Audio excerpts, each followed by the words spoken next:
ဒီနေ့မှာတော့ green level ပေါ့နော်Jolly Reader Scale မှာgreen level နော် green level ကိုရောက်သွားပြီဆိုတော့ green level တွေက Echymus and French Scale မှာပေါ့နော်the tree that went ဆိုတဲ့ဒီစာအုပ်လေးနဲ့ပတ်သက်ပြီးတော့မှတချို့သတိထားမယ့်ချက်ကလေးတွေကိုပြောပြပေးသွားမှာပဲဖြစ်ပါတယ်နော်အဲ့တော့ဒီမှာကgreen level စာအုပ်တွေကိုဖတ်ဖို့ဆိုလို့ရှိရင်ခါတိုင်းလိုပဲ42 letter sums တွေအကုန်လုံးကိုတီးဖို့ဘဝန်းတက်နေဖို့လိုတယ်နောက်ထပ်က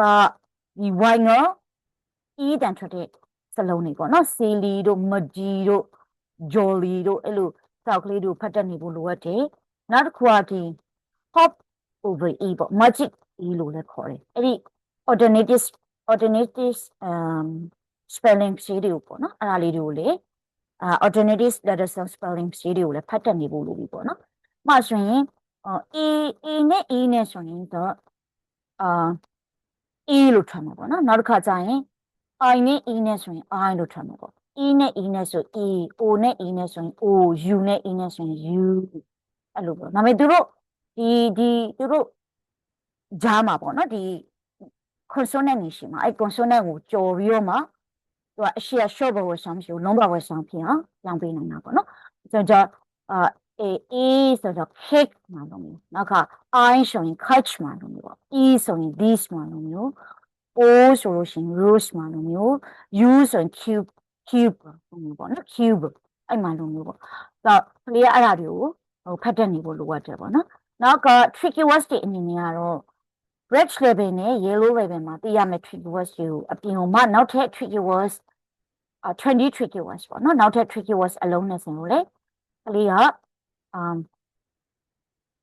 ဖတ်တတ်နေဖို့လိုတယ်ပေါ့နော်ဖတ်တတ်နေဖို့လိုတယ်ဒီမှာဆိုရင်go no so နောက်က my when by the only old live give like have little john ပေါ့နော်နောက်ကဒါကမေကုန်းမေးတဲ့ပေါ့နော်ဒီ questions tricky words တွေအဲ့ဒါတွေကိုလေဖတ်တတ်နေဖို့လိုတယ်ပေါ့နော် watch နော်နောက် when who which why where ဒီ British pronunciation မှာတော့ WH ရောwatch လို့ထွက်တယ်သူက a နဲ့ပေါင်းပြီးမှought တန်ထွက်တာပေါ့နော်ဆိုတော့ watch လို့ဖတ်တာပေါ့နော် watch ဆိုတော့အဲ့ဒါလေးတွေကိုဖတ်တတ်နေပြီဆိုလို့ရှိရင်ဒီgreen level ကိုစပြီးတော့ဖတ်လို့ရပြီပေါ့နော်ဟောအခုစာအုပ်ကလေးကကြတော့ဒါက the tree that blinked နော်အဲ့ဆိုရင် green level ရောက်သွားပြီဆိုရင် story ကတော်တော်လေးကိုရှည်သွားပြီစာရီကလည်းအရင်များသွားပြီပေါ့နော်ဆိုတော့ဒီနေရာမှာတခုလေးအကြံပေးချင်တာကကလေးကိုတခါလေးအကုန်လုံးဖတ်ခိုင်းတာထက်ပေါ့နော်တခါလေးအကုန်လုံးမဖတ်ခိုင်းမင်းနဲ့break ခဏပေါ့နော်ဒီ break ကလေးတွေလှုပ်သွားပြီးတော့မှာပေါ့နော်break 4-5 မျက်နှာလောက်ဖတ်ပြီးတော့ break လုပ်ပြီးသွားတော့မှသူတို့ကိုနောက်ထပ်ဘာဆက်ဖြစ်မလဲထင်နေဆိုတာမျိုးတွေးခိုင်းတာပေါ့နော်တွေးခိုင်းတာပေါ့အဲ့လိုတွေးခိုင်းဖို့အကြံလေးပေးခြင်းတယ်ပေါ့နော်တခါတည်းအကုန်မဖတ်ဖဲနေပေါ့နော်ဒီ story ကိုအစအဆုံးတခါတည်းအကုန်ဖတ်တာမျိုးမဟုတ်ဖဲနေပေါ့နော်အဲ့လိုမျိုးလေးတွေလုပ်ဖို့ကိုအကြံပေးခြင်းတယ်ပေါ့နော်ဆိုတော့သူက yellow level အထိကိုကလေးကဖတ်သွားပြီဆိုတော့ဒါကသူတို့အတွက်ဖတ်ရတာနည်းနည်းလေးများတာပဲရှိပါတယ်ပေါ့နော် green level မှာကသူတို့ဖတ်နိုင်မှာပေါ့နော်ဖတ်နိုင်မှာပါဆိုတော့မှာတော့ဘာမှအထွေထူပြောကြမရှိတော့ဘူးဘာလို့လဲဆိုတော့အဲ့ level ဒီမှာကဒါတွေကဖြစ်ခဲ့ပြီသူတို့ဖတ်နိုင်ခဲ့ပြီဆိုတော့နော် finance တွေရှိမယ်ပြီးလို့ရှိရင်နောက်ဆုံးက ST ပေါ့နော်နောက်ဆုံးက ST ကဇက်တန်လေးတွေထွက်မယ်ပေါ့နော်ဒီစကလွယ်လို့ဇက်တန်လေးတွေထွက်မယ်ဒါလေးပဲ finance တွေကိုအတန်ထပ်ပြီးတော့မှမထွက်ဖို့ပေါ့နော်ဒါလေးတွေဒါပေမဲ့ဒီမှာကသူတို့မသိတဲ့ vocab လေးတွေနည်းနည်းလေးပိုများလာနိုင်တယ်ပေါ့နော်ပိုများလာနိုင်တဲ့အခါကျတော့အဲ့ဒီ vocab လေးတွေအဓိပ္ပာယ်လေးတွေသူတို့ကိုမေးလို့ကောင်းပါပြီပေါ့နော်ဒါရဲ့အဓိပ္ပာယ်ဘယ်လိုထင်လဲကလေးကသူတို့ကဖြေလို့ရတယ်ဆိုတော့ picture လေးတွေကိုကြည့်ပြီးတော့မှဆက်ပြီးအခါသူတို့ဖြေမှာပေါ့နော်အဲ့ဒါမှနည်းနည်းလေးမပြည့်စုံနေမှာကိုကပေါ့အဲ့ဒါလေးတွေကိုထပ်ပြီးတော့မှဒီပေါ့ထပ်ဖြည့်ပြီးတော့မှစောက်သေးမှာပါတဲ့အကြောင်းအရာနဲ့ဆက်ပြီးတော့မှကိုကမေးတာမျိုးလေးတွေဒီမှာအဲ့ဒါမျိုးလေးတွေလုပ်ပြီးလို့ရပါပြီလုပ်ပြီးလို့ရပါပြီနောက်မှဒီမှာဗာလေးတွေများတတိထားဖို့ရှိမလဲ signing တွေပါပဲเนาะဒီမှာတွေ့သမျှတော့ signing တွေတွေ့မှာနော်ဒီမှာက ED ဖန်နေလေးတွေပေါ့နော် ED ဖန်နေလေးဒါကတော့ကျမရဲ့အတွေ့အကြုံရှိသလောက်နေပြီဟိုကပြောတာပေါ့နော်တဲ့ခါကျတော့ဒီမှာလေးလိုပဲ ED ဖတ်တာလေးတွေကဒီမှာဆိုရင် past tense တွေဆိုတော်တော်သုံးလာပြီဆိုရင် ED တွေဖတ်တဲ့ခါမှာဆိုလို့ရှိရင်ဒီher တို့ထက်ရဲ့နောက်မှာဆို ED ဆိုလို့ရှိရင် ER sign နဲ့ G ထီတန်လေးနဲ့ဖတ်တာပေါ့မှာဆိုရင် LOKED ဆိုလို့ရှိရင် looked အဲ့ဒါမျိုးပေါ့ HOPED ဆိုလို့ရှိရင် helped အဲ့လိုမျိုးလေးဆိုကျန်တဲ့ဟာတွေကြတော့သူက ER sign နဲ့ဆိုတာဒါတွေကဒီတမဲ့ထွက်တယ်မှဆိုရင် slithered အဲ့လိုလေးတွေပဲထွက်တယ်ပေါ့နော်ဒါပေမဲ့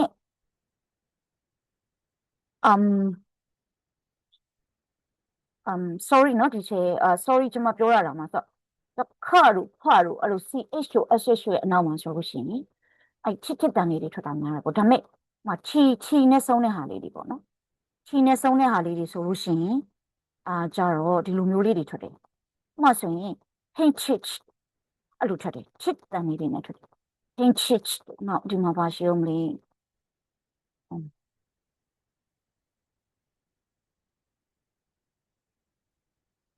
ဒီမှာလေးလိုပဲเนาะ insisted เนาะ insisted တို့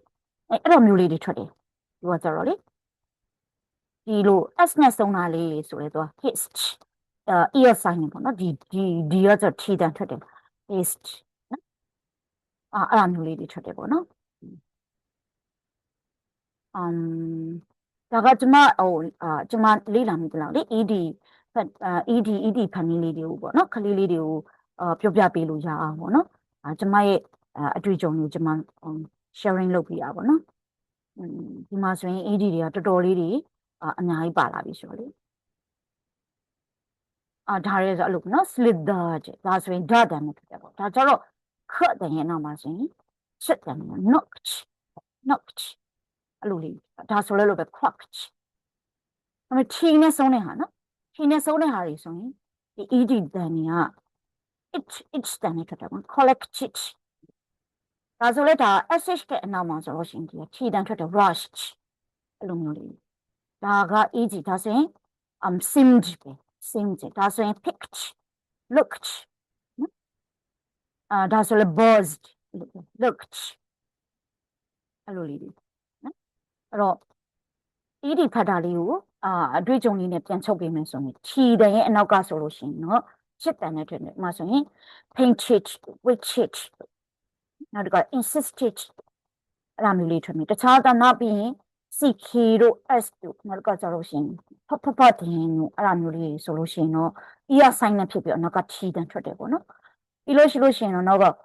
ခြားဟာတွေပေါ့တခြားတွေဆို waved အဲ့လိုမျိုးလေးတွေပေါ့နော်slithered အဲ့လိုမျိုးတွေဆိုလို့ရှိရင်တော့သူက ER sign နဲ့ပြင်မယ်နောက်ကဒီတန်နဲ့ထွက်တယ်ပေါ့နော်အဲ့လိုမျိုးလေးတွေတော့ကလေးကိုသတိပေးဖို့လိုတယ်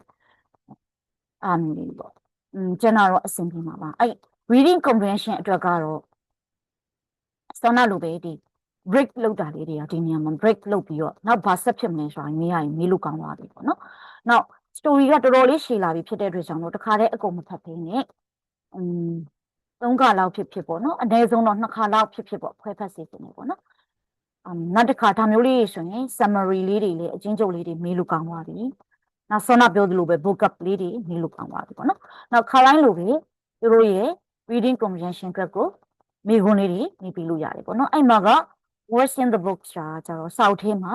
ဓာတ်ရိုက်ပါတဲ့မေးခွန်းတွေပေါ့နော်နောက်က what do you think ကကျတော့စာအုပ်ထဲမှာဓာတ်ရိုက်မပါပဲမေးစာအုပ်ထဲမှာပါတဲ့အကြောင်းနဲ့ဆက်ဆက်ပြီးတော့မှကလေးရဲ့အတွင်းမြူမေးတဲ့မေးခွန်းလေးတွေဖြစ်သွားတယ်ပေါ့နော်ဒါအပြင်ကိုမှ